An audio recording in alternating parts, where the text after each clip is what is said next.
Hey everyone, it's Nia Claire with the Light Up, and I am so excited. It's Tuesday. Oh my gosh, how is it Tuesday already? It's Tuesday, April 25th, and we have the Light Up coming up this Sunday, April 30th.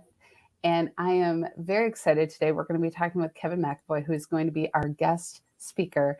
But I want to take a moment to talk to you about the Light Up event. If you have not been, it is a live event that we're doing here in Minneapolis, in Northeast Minneapolis at Strike Theater. And I was thinking about how do you even describe what this event is? It's a channeling event. So I will be doing a group channel message along with Q&A, but it's more like I don't know. We have a variety of things going on. It's kind of like a mini expo with a lot of practitioners. We have healers and readers who are there, and we have vendors, and then we have a guest speaker, which is amazing. So if you are looking for something to do this Sunday, if you are looking for something to truly light you up, make connections with new people, this is it. So I hope you will join us. And I love to be able to introduce you to our guest speakers and our practitioners who say yes to being a part of the Light Up. And this month we have Kevin McEvoy, who is with Soul Resonance Healing. Hi, Kevin. I'm so glad you're with us today. Hey, thanks for having me. Yeah, you bet. And so I'd love for people to get to know you a little bit. Would you like to share with us after you cough? I know how that is. Good job. Share with us a little bit about who you are and what you do. Yeah, so thanks again for having me. My name is Kevin McEvoy. Um, my company name is Soul Resonance Healing. So excited to be talking at this event coming up this Sunday. Um, it's always hard for me to put it into a couple sentences about what I do because there's so much to my story that led me here. Yeah. Uh, but essentially, really what I end up doing for people is we dig into what's going on inside of you. Um, what I've found in my own life is traumas, emotions, darkness. Could label Yeah. them as demons if you want. Anything Sure. they're all kind of synonymous with each other. Um, all of these things kind of end up running our life in some way. Sometimes when you try to go do stuff, it's like, oh, you hear this thought about, can you really do that? Are you sure? Like that kind of stuff. Or it's just like can't get out of bed or get off the couch or whatever it is. Yeah. Um, and it's not us that's stopping us from doing it because us is the soul. And then there's just all these different emotions and things at play in our bodies and our emotions and our minds that are Yeah. kind of running the show a lot of times. And that's really what I help you do is I get to those things so that we can help you to release those things because at the end of the day, all of those things, emotions, thought patterns, darknesses, whatever it is, they're just energies and they can Mhm. be released, they can be let go of. And I help people to get rid of that stuff by using things like sound healing, like Reiki, integration coaching. So it's like you have an experience, and then I don't know what that was. Maybe you had an experience in a Reiki session or a sound healing session or some other modality, and you're like, I don't really know how this applies to my everyday life. And that's what I would come in of okay, let's talk about that. Let's ask some questions and figure out how we can start integrating and applying that in your everyday life. Nice. So it's all of these different modalities that I use to really help people to gain more freedom in their life and gain choice back into their life. I love that. And I think I like how you describe this as it is, it is all energy, but we talk about that. People who are healers, they talk about how everything's energy. But oftentimes I think we um, hold it in a way that it's like outside of us. Do you know what I'm saying? And so what I'm hearing you say is that it's all right here. And it's how we choose to interact with it. And you've used the word choice several times in what you said. So woohoo, love that. Because that's power. Our power comes in our choice. And so tell me more about the way that you use sound healing. because I think sound healing, we were just talking about it a little bit before this, is that sound is really, it kind of cuts through things in a way that sometimes words or other processes don't. Yeah, that's a fun thing because whenever I'm playing instruments at this point in my life, it's all channeled. Yeah. Uh, I spent like just to like very quickly go over that, I spent Yeah. all of my childhood and college life, and even like a few years ago, being classically trained on violin and piano, getting a music minor in college. I went through and learned music production and DJing and all this stuff. And like it was very like technical and like read the sheet music and do all these things and do it the way the composer wanted and all this stuff. Yeah. And what I've kind of come into now is like throw all that away and just allow spirit to come through.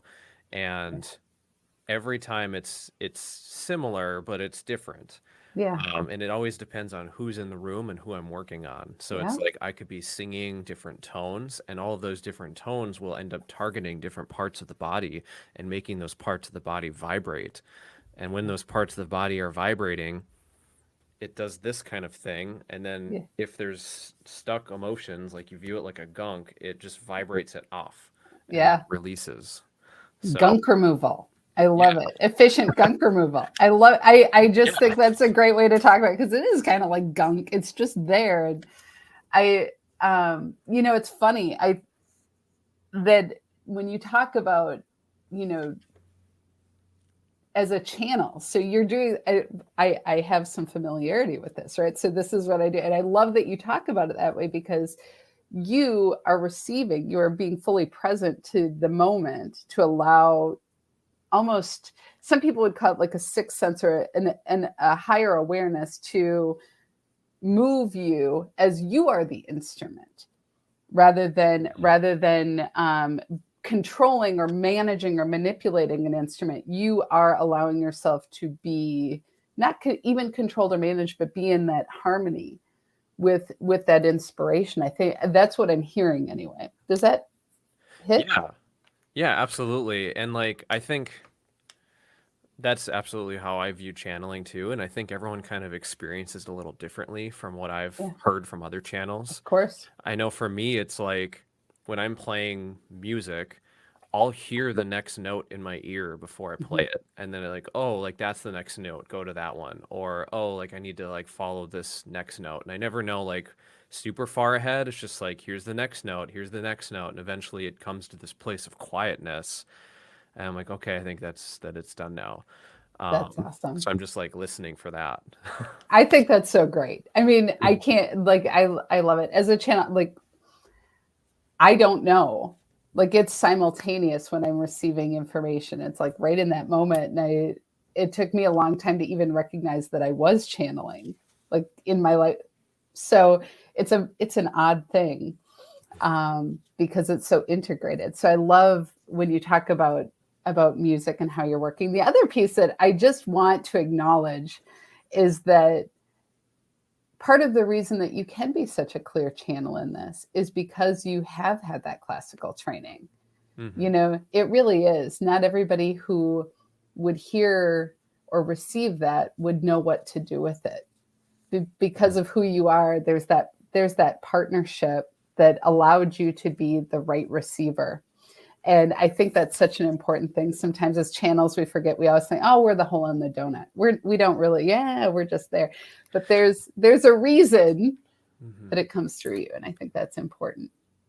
Yeah, that I think that's super key, and that's one of the things that one of my martial arts teacher told me years ago, where it was like you you get all these forms and you follow the structure of how to learn the skill all the way up until you get to a black belt. And then mini martial arts at that point, once you reach that level, it's actually a practice of throwing all the stuff you learned away. And like, Mhm. okay, like this is how you do the punch, but what if I try it this other way? Or what if I try it this way? And what if I just flow with it and see how that goes? And you like remove the rigidity of what you learned. And that's when it feels like that's at that point when a skill goes from like disciplined structure to like now I'm channeling this and letting spirit come through. Yeah, I love that. I love that so much. I mean, we could talk about this all day. I love it. So, because I think until you do that, until you get there, until you allow yourself um, to have a discipline and to learn, you don't really know. And so I think that's great. And Mhm. so thank you for sharing that. I will hang on to that in my heart. And so one of the things when you and I met, we chatted. We have not met in person yet, which is so funny. I just want everybody to know I have not met this guy. I have not met him, but I knew right away when we were talking. I was like, who is he? He's just delightful. And I love your energy and I love how you show up. And one of the things that we were talking about is the light up is really an opportunity for people to engage and to connect and learn something. And sometimes it's not learning something new, it's hearing things in a new way or from a new source. And I think as we were talking about what you're going to be sharing at the light up, I think it's a lot of that. I think some of it is it's new because it's your voice, it's your knowledge, it's your wisdom. And I think some people will be like, I know I've heard this before, but I'm hearing it from Kevin and it's hitting different. And so you want to share with us what you're going to be talking to us about? Thank you. Yeah, and that's so key. Like I get in my head, just to comment on that really quickly, is I get in my head sometimes around like, oh, I'm just saying the same thing as other Yeah. people. Yeah. And it's like so is everyone else. That's They're just right. saying it in their own way. That's right. Uh, So so true. they haven't heard it from me yet, and they haven't heard it. Maybe they've heard it from you because it's your audience, but like they Yeah. haven't heard it from so and so yet, and whatever. Right. So, Right.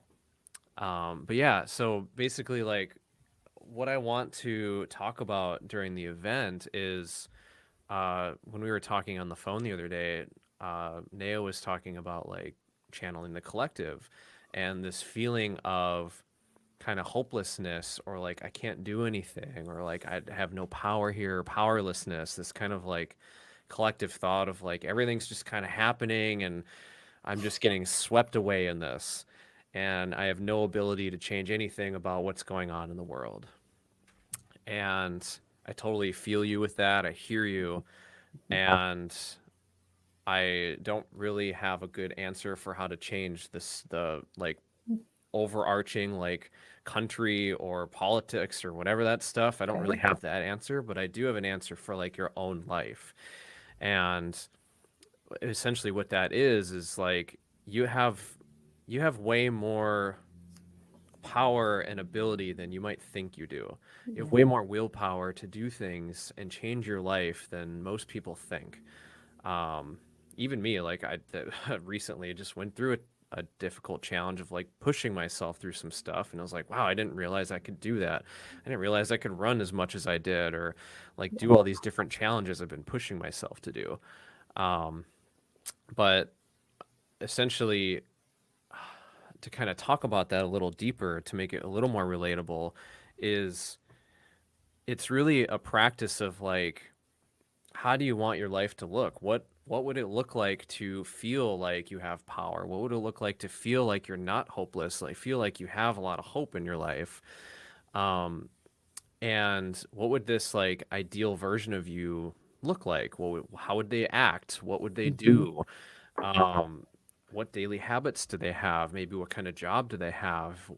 What kind of like romantic partner? Or how do they treat their kids or Yeah. friendships or anything in your life? Like really just taking a look at like all of those different like aspects, things that we all like experience all the time in our life. And really thinking about like what is the ideal you do in all of these areas? What would the perfect version of you do? Um, and just thinking through like as best as you can, like what is it? Um, Yeah.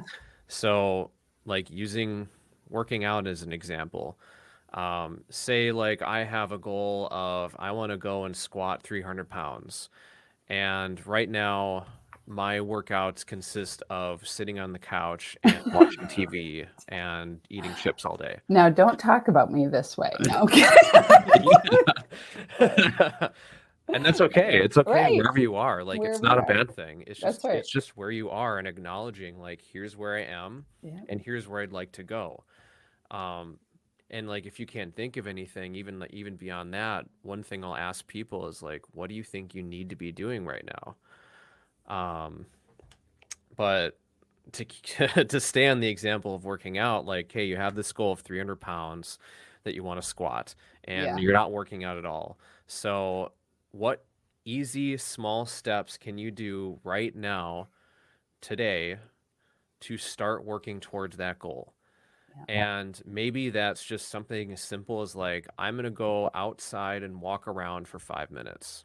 Yeah. Or if that's even too hard, I'm going to get up off the couch and I'm going to walk to the door. Yeah. And then I'm going to open the door and say, good job, I did it, and close the door and walk back upstairs. Right. Right. And it's just like, what is the easiest, smallest step you can take right now? And Yeah. then just measure that over like a week, for like a period of time, like a week. Yeah. And then when you go back and you reflect on your past week, go, okay, last week I did like, I walked from the couch to my door and I opened it and closed it and I walked back. And then do a little celebration. Yay, I did it. Hooray. Right. Pat on the Right. back. Yeah, exactly. I got off the couch. I walked to the Woohoo! door. Hooray. Woo. Yes. Like a little tiny celebration about it. Yeah. And then from there, go, okay, now what's the next smallest, easiest step I can do? So now instead of just walking to the door, maybe I can go outside and be outside for a minute or two. And then maybe next week after that, maybe it's walking for 10 minutes, or maybe it just incrementally going up and up and up until you're finally like maybe doing running, or maybe you're lifting weights and now you're trying to do squats and Right. all this stuff until finally you reach that goal. But honestly, like, most people would be very surprised about how fast you can start to increment this stuff over time, just given like week-long periods. I totally agree. I love that you're So talking about this, and I'm not trying to, I think it's one of those things that we get so focused on the result that we want that we don't, anything less than that just feels like defeat. It feels like not enough. That word enough is such a, I hate that word. I'm not like I don't hate many things, but if I were going to hate something, it would be the word enough. I find it to be the most arbitrary measure of anything. Is it enough? How much is enough? When will it be enough? Instead, just do it. Just do the thing. Just do the thing and find out. Find out how you feel. Find out and there's a little bit of pleasure when you go to walk to the door, right? Who would have thought? And yeah, I love that. I love Mhm. that. Oh, Nikki's Yeah. on. Hi, Nikki. I just want to say hi, Dorinda. I'm glad you're on. If you guys have questions, let us know. We'd love to answer questions. Mhm. Yeah, and one thing that I just wanted to comment on was this idea of like enough. And I think you and I talked about this in a phone call the other day, but it's like there's so many paradoxes in life. Yeah. And when you really like take a look at your life, at the highest perception, I believe, Mm-hmm. everything is already perfect. Yeah. Where you are right now is completely perfect, and there's nothing you need to change. Let's just pause there. Can everyone just hear that for a moment? Everyone who's on, if you're on, say hi with us. But I agree, Kevin, like way up here, we are already there. We are already it. We are already the whatever. We're that. Mm-hmm. I love it. Thank you. Yeah. Thank you for saying it. Yeah. So, yes, totally agree. Glad we're on the same page with that. Yeah. And so, yes, everything's perfect. Everything's exactly how it should be. And your life could be so much more enjoyable and pleasurable and amazing, and just all of these magical things that you maybe can't even imagine. It could be way, way, way, way more than it is in the current place that you're at. Yeah. So it's Yeah. this paradox of like, it already is perfect and it could be better. Yeah. Oh, I love this. I love this. I think You're just hitting it, I think. And I think there's this whole piece. It's so simple. Sometimes the simplest things are the hardest things, right? Because it there's an idea that anything worthwhile has to be hard or laborious. We have to really fight for it. We have to do these things. And the truth is that probably the most impactful things are usually these simple surrenders of will. But can we just show up and do what's in front of us too? Can I just I'm going to keep using this example of, can I just get up and walk to the door? Mm-hmm. And you do that 7 times in a row, and now you can walk farther. Now you've walked that path how many times? Whereas it was hard day 1. And that's what you're saying. And I think we make it so hard in our mind. We imagine the hardness, but we don't imagine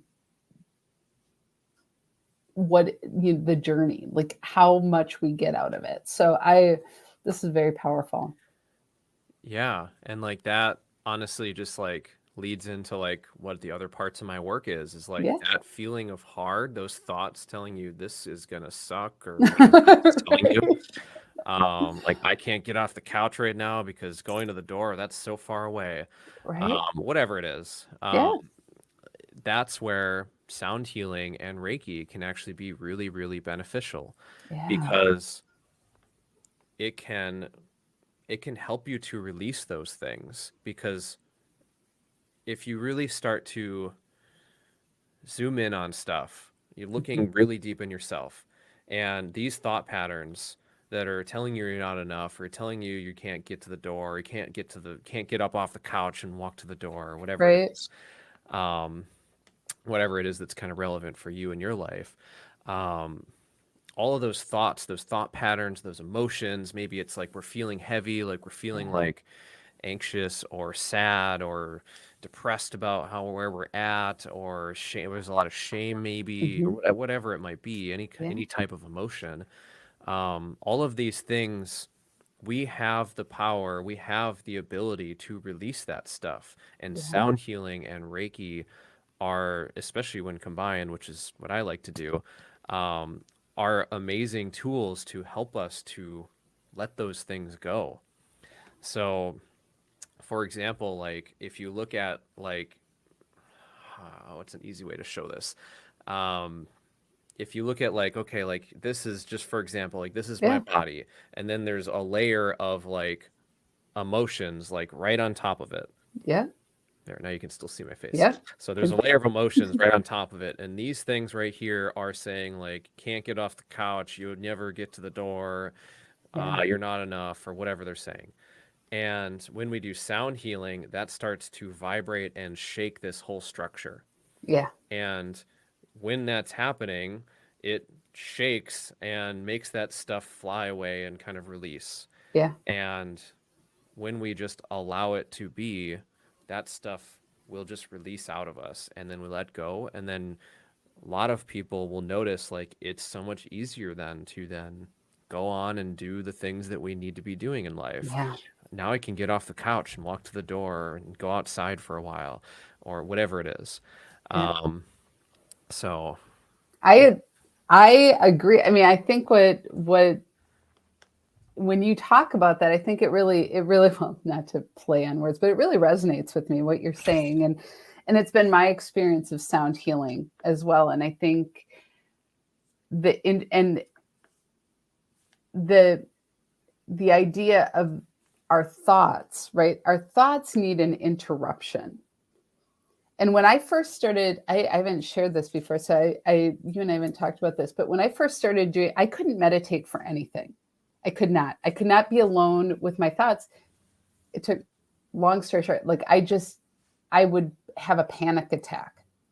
And part of it was because I was channeling, but didn't know it. Like I just had this, I didn't know it at the time. So the way that I was able to start meditating was chanting. Because I my brain couldn't do two things at the same time. And at first, all I was doing was listening to chanting. So it was creating this sound that my brain was aligning to, vibrating with, connecting with. The thoughts couldn't creep in as much. There wasn't any space for them. So when you're talking about this, I'm like, yes, I totally know what you're talking about. I experienced it on a different wavelength. So I love that you're doing this. And I agree. I think giving people, I'll call it a running start at anything you want to try is key. Mm-hmm. Right? Yeah, I love that. And like, even what you just described there is a great way to talk about the process I was just sharing. Like, yeah, like sitting down and being silent for a while was way too hard. Yeah. So what's an easier thing for me to do? Well, what if I chant for a while? Right. Okay, now I can do it. And maybe, I don't know if you do like still silent meditations now. Yeah, easy. Easy. Yeah. That was my mountain. That was the mountain that I couldn't climb. That was my like running a marathon. I could not imagine for the life of me how I would ever meditate. And now it's like, no problem. Quiet. Mm-hmm. I have no problem. No agoraphobia, no panic attacks, no nothing. But I needed to start where I was, and I needed to find that thing that allowed me to do it. And I will tell you, like, sound really was key to give me something to connect with that wasn't the nonstop conversation in my head. So I love this. I love this. I hadn't thought about that in like eons. And the funny part was I started teaching meditation, which is even funnier. I still to this day laugh that I was doing that. So I love it. Well, I think this is going to be a delightful conversation. I know you and I could talk, I think, for days, which is fantastic. And I know that you're going to be bringing your singing bowls and sharing some of those gifts. So we'll be having a conversation that everyone who's at the light will have the opportunity to engage. We'll kind of open it up and have Q&A and conversation to help bring this forward and talk about it, and maybe even deepen this conversation, and make it even more personal, I think is really important for some people. So if you're finding yourself feeling stuck, if you're finding yourself wanting to learn more about what Kevin does, about sound healing, about Reiki and how he combines them, we're going to be going deep on this. And I think it'll be a lot of fun. And I am excited to have you there. I think it'll be a blast. Yes. And so we will make sure that there are links to Kevin's Linktree account so you can connect with all of everything he does. So you'll have access to that. And I just want to thank you for being a part of this today and for saying yes to being at the Light Up. And if you guys are wanting to be at the Light Up, I have a special offer. We'll put it in there. We are doing 50% off tickets for, but you have to purchase them online before midnight on the 29th, which is Saturday. Why am I doing this? It is important that we have people come together and say yes. And I keep seeing this. I'm like, just come. And so this was like, it's time. We need to be together. It's going to be amazing. We're going to have a blast, and it's going to be a gorgeous Sunday afternoon. So you're going to want to be there. So use the code APR30 when you check out. The link is in the comments. We would love to have you there. It's going to be an amazing day. And Kevin, thanks again so much. I look forward to connecting with you and getting to meet you in person. It'll be great. Awesome. Well, thanks everyone. Thanks for joining us today. And please feel free to share this with anyone you know. Have a great day. Thank you.